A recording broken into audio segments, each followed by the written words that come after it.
사랑하는 성도님들, 계포라는 인물을 아십니까?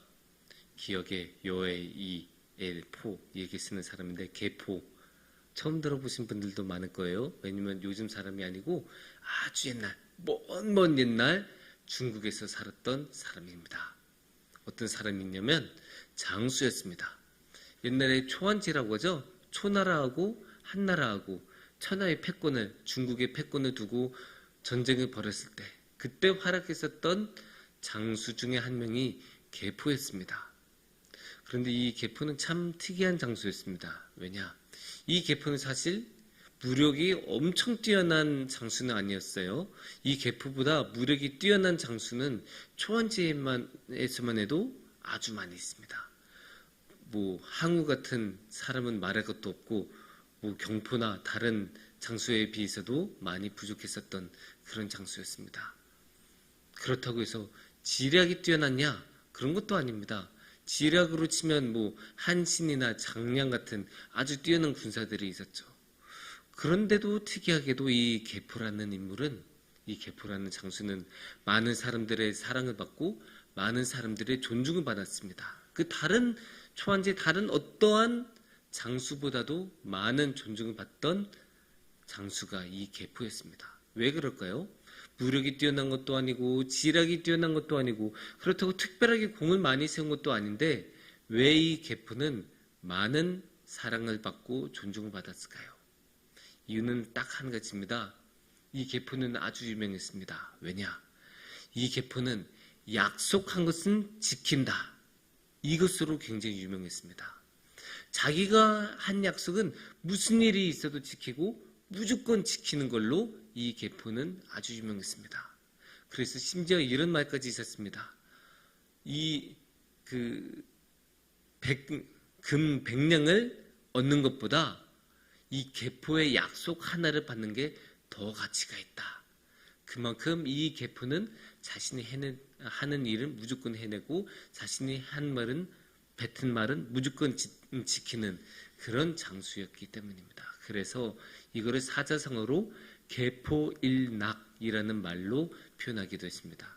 계포일낙. 자신이 뱉은 말은 무조건 지키는, 자신이 했던 약속은 무조건 지키는 계포로 인해서 생겨난 말입니다. 왜 이렇게 약속을 잘 지키는 계포가 유명해졌을까요? 이유는 아주 간단합니다. 약속을 안 지키는 사람이 많기 때문입니다.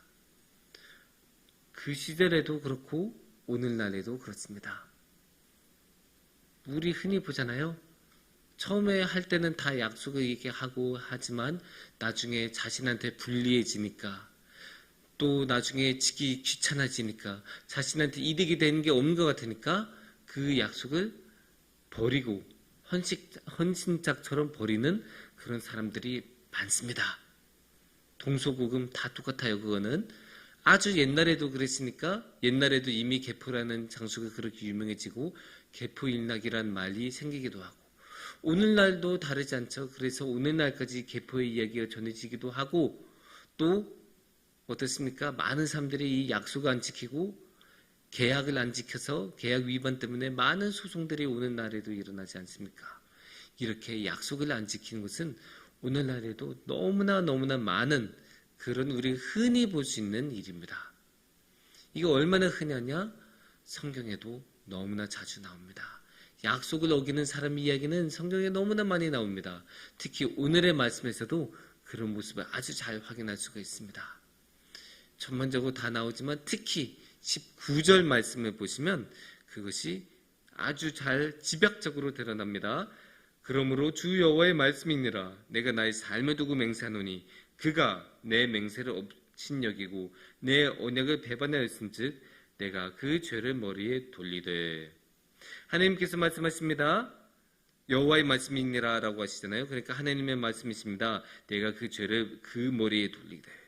그라는 사람에게 죄를 돌린다고 했어요. 왜냐? 그 이유는 내 맹세를, 하나님께 드린 맹세를 업신여기고 내 언약을 배반하였은즉. 그러니까 맹세를 가볍게 여기고 그 언약을 어겼다. 그러니까 쉽게 말해서 약속을 어겼다. 그런데 그 시대에는 어떻게 그 약속을 해요? 보통 하나님의 이름을 걸고 약속을 하거든요. 근데 하나님의 이름을 걸고 약속을 했는데 그거를 업신여기고 어기면 어떻게 돼요? 누구에게 욕이 되겠습니까? 당연히 하나님께 욕이 됩니다. 너무나 당연한 것 아니에요? 하나님의 이름을 걸고 약속을 했는데 그 약속을 지키지 않으면 하나님이 욕을 보이는 그런 하나님께 욕을 보이는 그런 행동이 되는 것이겠죠. 그러면 여기서 그라는 사람, 그가 내 맹세를 업신여기고라고 할 때 이 맹세를 업신여긴 그는 누구일까요? 그것을 알려면 이제 17장 11절부터 18절까지가 그 내용인데 이게 보통 시드기야의 이야기라고 이야기를 합니다. 이스라엘 그러니까 남유다의 왕 시드기야의 이야기. 그게 어떤 이야기냐? 이제 보면 12절을 보시면 이렇게 말씀하십니다. 너는 반역하는 족속에게 묻기를 너희가 이 비유를 깨닫지 못하겠냐 하고 그들에게 말하기를 바벨론 왕이 예루살렘에 이르러 왕과 고관을 사로잡아 바벨론 자기에게로 끌어가고. 그러니까 이게 어떤 상황입니까? 지금 바벨론이 침략해 왔어요. 그래서 침략해 와서 유다 왕국 전체를 이제 싹 쓸고 이제 포로로 끌고 가는 그런 상황. 그래서 완전히 침략해서 그 유다 왕국이 흔들흔들하면서 그 존재가 위태로운 그런 상황입니다. 존명이 위태로운 상황에서 이제 14절이 나옵니다. 이는 나라를 낮추어 스스로 서지 못하고 그 언약을 지켜야 능히 서게 하려 하였음이거늘. 그러니까 여기도 언약이 나오죠. 언약을 지켜야 하는 상황. 그러니까 이제 바빌론하고 유다 왕국하고 그래도 언약을 맺어요. 그래서 이제 잘 섬기겠습니다. 우리가 옛날에 뭐라고 합니까? 화친조약이라고 하죠. 그래서 이제 이 약한 나라는 신하의 왕국이 되고 큰 나라는 이제 왕 또는 황제의 국가가 돼서 이제 작은 이 신하의 나라가 이 왕의 나라한테 조공을 바치면서 그 머리를 조아리는 그런 계약 관계가 되는 게 이제 화친조약이죠. 그런 거를 이제 맺은 셈이에요. 이제 왜냐? 당연하죠. 이미 바빌론의 힘이 너무나 강해서 포로도 사람들도 다 끌고 가는 마당에 유다 왕국이 뭘 할 수 있겠습니까? 스스로 지켜낼 힘이 없으니까 완전히 이제 엎드리고 그 살레만 주세요 하면서 화친조약을 맺는 것입니다. 그런데 이렇게 끝나지가 않아요. 15절 말씀을 보면 그가 사자를 애굽에 보내 말과 군대를 구함으로 바벨론 왕을 배반하였으니 형통하겠냐? 이런 일을 행한 자가 피하겠느냐? 언약을 배반하고야 피하겠느냐? 무슨 말씀입니까? 지금 바벨론하고 화친조약을 맺은 상황이죠. 그래서 바벨론한테 이제 쉽게 말해서 항복을 한 상황인데 말로는 항복하고 그래서 이제 안심시키고 진정시키고 시간을 본 다음에 어떻게 해요? 어디로 갔다고 해요? 이집트.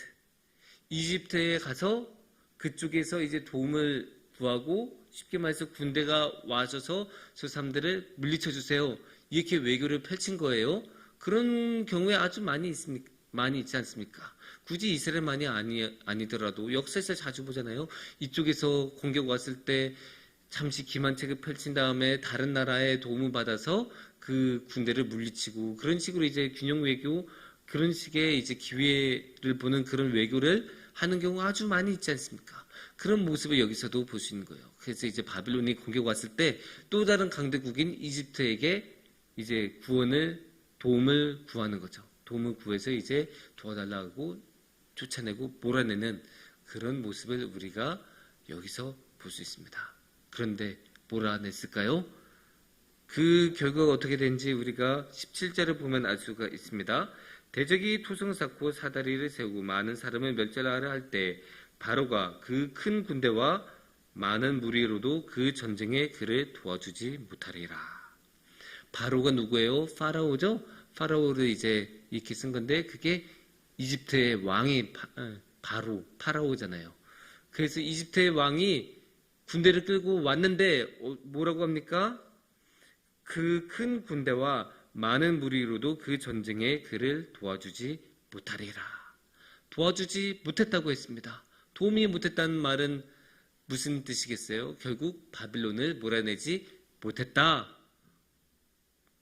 몰아내지 못하고 도움이 되지 못하고 결국 여전히 바벨론의 치하 아래에 있다라는 것을 우리가 볼 수가 있는 거죠.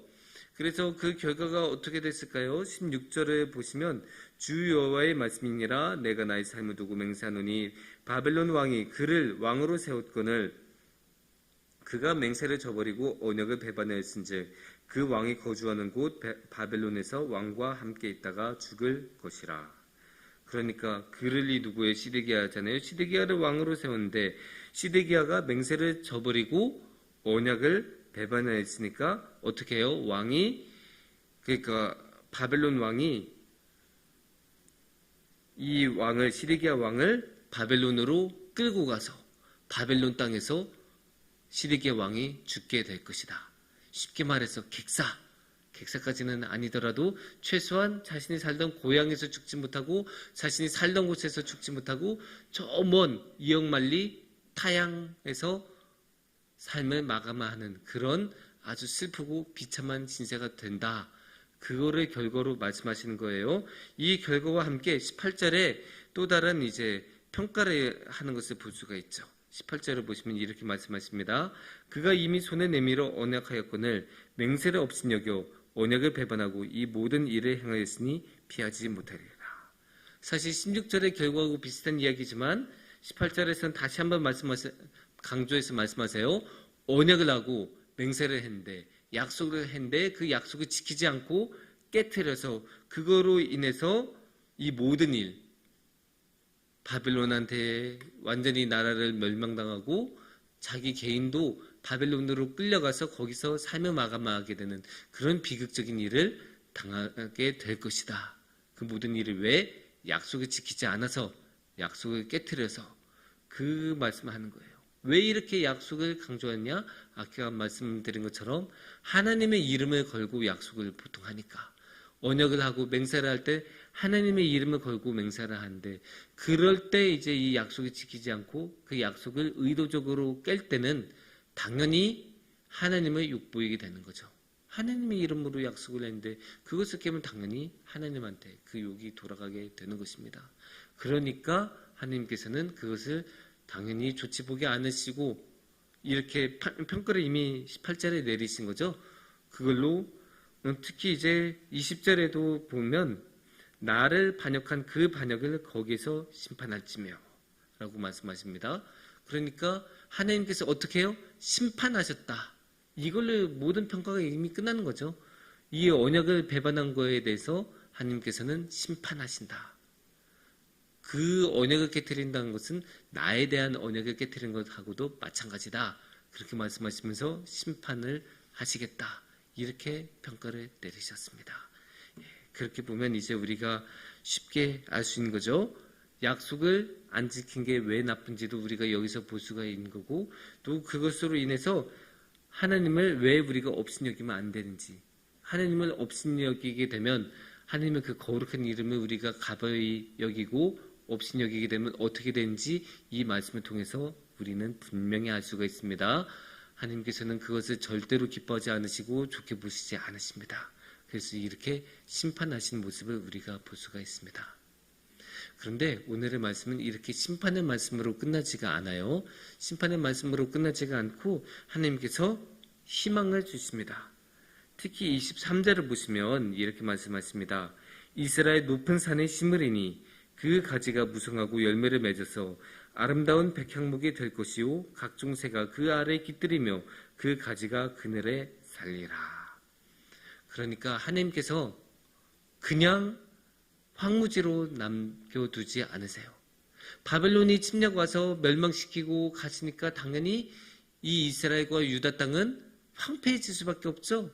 전쟁이 이제 휩쓰고 가고 군사들이 다 파괴하고 가니까 아무것도 안 남을 만한 그런 상황인데 하나님께서는 거기서 새로운 것을 주시고 다시 한번 나무가 자라고 생명이 자라난다는 것을 생겨난다는 것을 말씀하고 계세요. 근데 그게 어디서? 이스라엘 산에서 이스라엘 땅에서 다시 한번 그것이 일어난다고 말씀하십니다. 근데 이것은 그냥 말씀이 아니라 어떤 말씀이에요? 희망이 있는 약속의 말씀이죠. 그러니까 쉽게 말해서 하나님께서 약속을 하신 셈이에요. 약속을 하셨는데 그 약속이 어떻게 이루어지냐면 신약 성경에서 이루어집니다. 신약 성경 마태복음 13장 32절을 보시면 이 겨자씨의 비유가 있거든요. 겨자씨의 비유를 보면 원래 겨자씨 이만한 거잖아요. 그 겨자씨를 심었을 때 어떻게 되냐?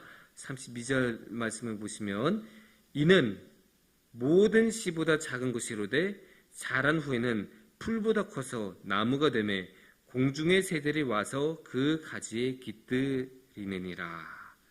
이렇게 말씀하십니다.